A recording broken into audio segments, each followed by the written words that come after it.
কণ্ঠ রেকর্ড ফাঁস করে দেবেন বলে সরকারকে হুমকি দিয়েছেন জামাতের নায়েবে আমির ডক্টর তাহের। ভয়ঙ্কর ভয়ঙ্কর একটা মন্তব্য। আমরা হয়তো হালকাভাবে এটা পলিটিক্যাল রেটরিক বলে কেউ কেউ উড়িয়ে দিতে চাইব, কিন্তু তার এই মন্তব্যটা খুবই অ্যালার্মিং এবং সরকারের ইমিডিয়েটলি এই ব্যাপারে ব্যবস্থা নেওয়া দরকার, তাকে জিজ্ঞাসাবাদ করা দরকার বলে আমি মনে করি। তিনি কি বলেছেন একটু পড়ি, তারপর আমি আমার বক্তব্যটা বলতে চাই। তিনি এভাবে বলছেন, 4-5 জন মানে সরকারের 4-5 জন উপদেষ্টা একটি বিশেষ দলের পক্ষে সকল নিয়োগকে নিয়ন্ত্রণ করে প্রশাসনকে একটি দলীয় সরকারে পরিণত করার চেষ্টা করছেন। কার কথা বলছেন আমরা ধরতে পারি, এটা বিএনপির কথা বলছে। তিনি অভিযোগ করেন পুলিশ ও প্রশাসনের ঊর্ধ্বতন কর্মকর্তাদের উপর একটি বিশেষ দলের লোকদের নিয়োগ দেওয়ার জন্য প্রচণ্ড চাপ সৃষ্টি করা হচ্ছে। কোনো একটি দলের লোককে বিভিন্ন গুরুত্বপূর্ণ সিভিল এবং পুলিশ প্রশাসনে বসিয়ে যেই নীল নকশার নির্বাচন করা ষড়যন্ত্র চলছে, এতে নির্বাচন সুষ্ঠু হওয়ার কোনো লক্ষণ দেখি না, যোগ করেন তিনি। জামায়াতের এই নেতা বলেন 2014 বা 18 সালের মতো পরিকল্পিত নির্বাচনে জনগণ অংশগ্রহণ করবে না। আমি এই সরকারের দৃষ্টি আকর্ষণ করতে চাই, আজকে হুঁশিয়ারি দিতে চাই না। উনি হুঁশিয়ারি আসলে দিয়ে দিয়েছেন, মানে হুঁশিয়ারি যদি না হয় তাহলে হুঁশিয়ারিটা কেমন হবে। বলছেন আজকে দৃষ্টি আকর্ষণ করছি, প্রশাসনের যে অবস্থা এবং যে ষড়যন্ত্র চলছে এটাকে বন্ধ করুন। তিনি বলেন নিরপেক্ষ সৎ যোগ্য লোকদের গুরুত্বপূর্ণ জায়গায় পদায়ন করুন, আর যদি না হয় এবার এই জায়গাটাই সিগনিফিক্যান্ট, শুনুন সবাই। কোন কোন উপদেষ্টা ষড়যন্ত্র লিপ্ত আমাদের কাছে নাম আছে, তাদের কণ্ঠ রেকর্ড আছে। আমরা জনগণের মিটিংয়ে তারা কি বক্তব্য রাখছেন তার খবর আছে। আমরা জনগণের কাছে আপনাদেরকে এখন প্রকাশ করছি না, সুযোগ করে দিতে চাই, আপনাদের সংশোধনের জন্য সময় দিতে চাই। যদি সময় মতো সংশোধন না হন তাহলে জনসম্মুখে নাম প্রকাশ করা হবে।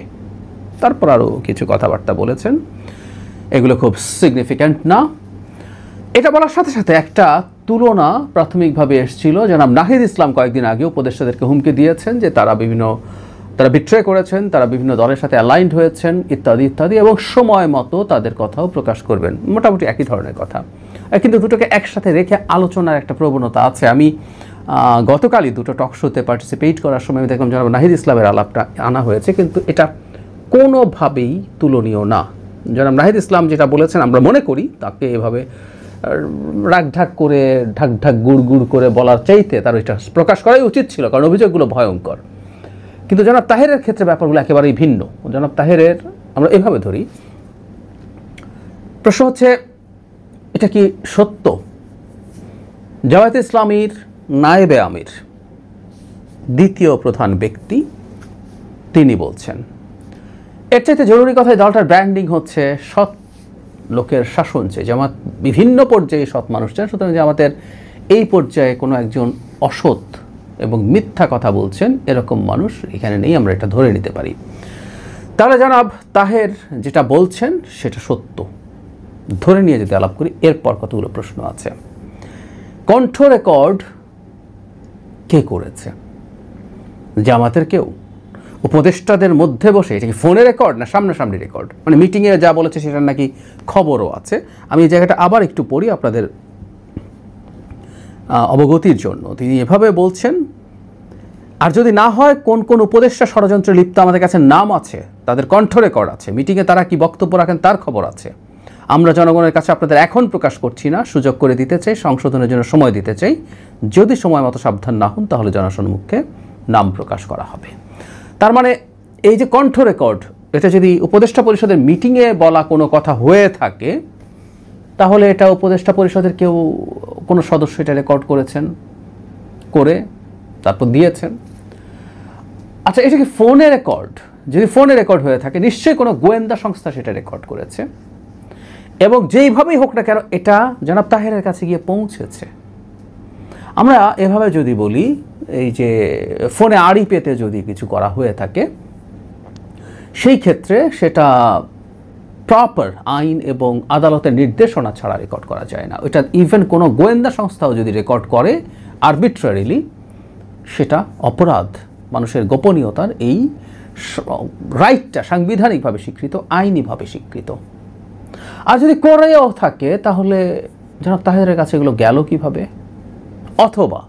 অথবা উপদেষ্টা পরিষদের কেউ যদি তাদের মিটিংয়ের সময় বলা কোনো কথাকে আমরা যদি ধরে নেই এরকম কিছু হয়েছে, রেকর্ড করে ফেলেন, তো যিনি করেছেন অত্যন্ত ইভিল ইন্টেনশনে করেছেন এবং জামায়াতে ইসলামীর কাছে তিনি সেটা হস্তান্তরও করেছেন জনাব তাহেরের কাছে।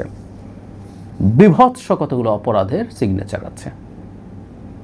সেজন্য শুরুতে বলছি জনাব তাহেরকে জিজ্ঞাসাবাদ করতে হবে। এই সরকারের মারাত্মক ইমেজের ক্ষতি হচ্ছে, সেটাকে জন্যই সরকারকে ব্যবস্থা নিতে হবে। আমরা একটু দেখব সরকার আসলে কি করে। আরেকটা অপশন হচ্ছে, এটা জাস্ট একটা পলিটিক্যাল রেটরিক, সরকারকে হুমকি দেওয়ার জন্য, একটু চাপ দেওয়ার জন্য, যেহেতু জামাত প্রচুর লোকজন প্রশাসনের বিভিন্ন পর্যায়ে তাদের লোকজন ঢুকিয়েছেন, নিজেদের ব্র্যান্ডেড লোক আছে, অ্যাপারেন্টলি বিএনপি ব্র্যান্ডেড, কিন্তু আসলে জামাত, আমি নিজে ব্যক্তিগতভাবে দু একটা জায়গায় কাজ করতে গিয়ে এই অভিজ্ঞতা হয়েছে, কোনোদিন হয়তো শেয়ার করব জামাত কীভাবে পেনিট্রেট করছে, সরকারি বিভিন্ন কমিশনের লোকজন এভাবে ঢুকছে। তো যে কথাটা বলছিলাম, তাদের প্রচুর লোকজন আছে, প্রশাসনে আছে, ভিসি, প্রভিসি, দায়িত্বশীল পদে, হেলথের বিভিন্ন পদায়নের ক্ষেত্রে, এগুলো একদম খুবই ভিভিড। সো তারা আরও চান হয়তো, অথবা চান এখানে যাতে, হ্যাঁ বিএনপিও সম্ভবত চেষ্টা করছে তাদের কিছু লোকজন যাক, এই ফাইটটা আছে সেটা যাতে না হয়, না করতে পারে, সেই জন্য সরকারের উপরে চাপ তৈরি করছেন হয়তো তারা মিথ্যা কথার মাধ্যমে।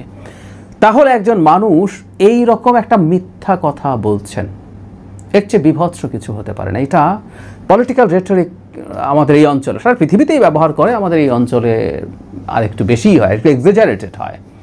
কিন্তু একটা তথ্য বলছেন, ফোন রেকর্ডের রেফারেন্স দিচ্ছেন, এটা যদি মিথ্যা হয়, এটা রেটরিকের যে প্যারামিটার সেটা বহু ভয়ঙ্করভাবে ক্রস করে, তো সেটাও আমাদের জানতে হবে। যারা রাহিদ ইসলাম যা বলেছেন, তিনি তার কাছে তথ্য আছে বলছেন, হ্যাঁ তিনি নিজে উপদেষ্টা ছিলেন, ফলে উপদেষ্টা পরিষদে কী কী হয়েছে, কী কী বিষয় বলে সেটা প্রতারণা হয়েছে, রাখা হয় নাই, কে কোথাও অ্যালাইন্ড হচ্ছে, তখন হয়েছে বা পরে হয়েছে, তিনি যদি জেনে থাকেন তিনি সেটা বলছেন, এবং আমরা তখনও বলেছি যে এটা তাকে প্রকাশ করতে হবে। কিন্তু তিনি কোনো ক্রাইমের সাথে, আইন ভঙ্গ করে কোনো ক্রাইম বা অপরাধ করেননি।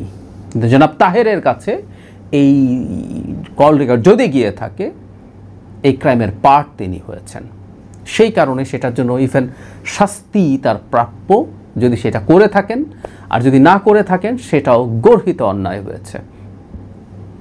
আমরা সরকারের দিক থেকে এই ব্যাপারটাকে হালকা করে দেখার কোনো কিছু দেখি না, কারণ তিনি সরকারকে চ্যালেঞ্জ করছেন, এটা হলো সবচেয়ে বড় ব্যাপার। জনাব নাহিদ ইসলাম যেটা বলেছেন সেটাও চ্যালেঞ্জ, সেটা নিয়ে আমরা দেখেছি যে সরকারের উপদেষ্টারা রেসপন্ড করেছেন এবং বলেছেন জনাব নাহিদকে প্রকাশ করতে হবে। ঠিক একইভাবে আমরা ইভেন নায়েবে আমিরের কাছেও, জনাব তাহেরের কাছেও জানতে চাই যে কি অডিও কল তার কাছে আছে, সংশোধন হওয়াটা না, মানে তো এটা তো একরকম ট্যাগ দিলেন তিনি, সংশোধন হলে জানাবো না, এলে জানাবো না। আমি তো রেদার মনে করি সংশোধন পরে, এটাও জনগণের জানার অধিকার আছে যদি তার কাছে এরকম কোনো অডিও থেকে থাকে, ওনাকে অবশ্যই সেটা পাবলিশ করতে হবে, এবং সরকারের দিক থেকেও সেই ব্যাপারে তাকে ডেকে জিজ্ঞাসাবাদ করতে হবে। কারণ ধরে নিলাম তাত্ত্বিকভাবে বিএনপির হয়ে মাঠ সাজাচ্ছে যাতে বিএনপির হয়ে ভোট চুরি করতে পারে প্রশাসন, যদি সেরকম কিছু হয়ে থাকে, এই নির্বাচনের এই ঝুঁকি তো আমরা কোনোভাবে অ্যালাউ করতে পারি না। কারো পক্ষে কারো হয়ে নির্বাচনে ম্যানিপুলেট করার জন্য মাঠ তৈরি হচ্ছে, এটা বিএনপি হোক, জামায়াত হোক বা এনসিপি হোক, হতে পারে না, কোনোভাবেই না। আমাদের প্রত্যেকের পলিটিক্যাল ইডিওলজি থাকে, তার সাথে অ্যালাইন্ড কোনো দল থাকতে পারে, কারোর সাথে মিল থাকতে পারে, কমন অপছন্দ থাকতে পারে, কিন্তু বাংলাদেশের নির্বাচনকে নিয়ে কোনো ধানাই পানাই চলবে, এটা আমরা আসলে আর মেনে নেব না কোনোভাবেই। সুতরাং জনাব তাহেরের উচিত হবে এটা বের করা, অথবা সরকারের তাকে ধরে এটা দিয়ে বের করতে হবে, এবং তিনি যদি সঠিক বলে থাকেন তিনি একটা ক্রাইমের অংশ হয়েছেন, জনাব তাহের একটা ক্রাইমের অংশ হয়েছেন, তাকে সেই ক্রাইমের যেহেতু অংশ হয়েছেন, যদি সেটা প্রমাণিত হয়, ওই যে ওনার মানে বক্তব্য থেকে ইটস ভেরি ক্লিয়ার, এই পর্যায়ে দাঁড়িয়ে তিনি এরকম মিথ্যা, এরকম ভুল কথা বলবেন এটা মনে করি না। যে ক্রাইমের যেহেতু অংশ হয়েছে সেটা নিয়ে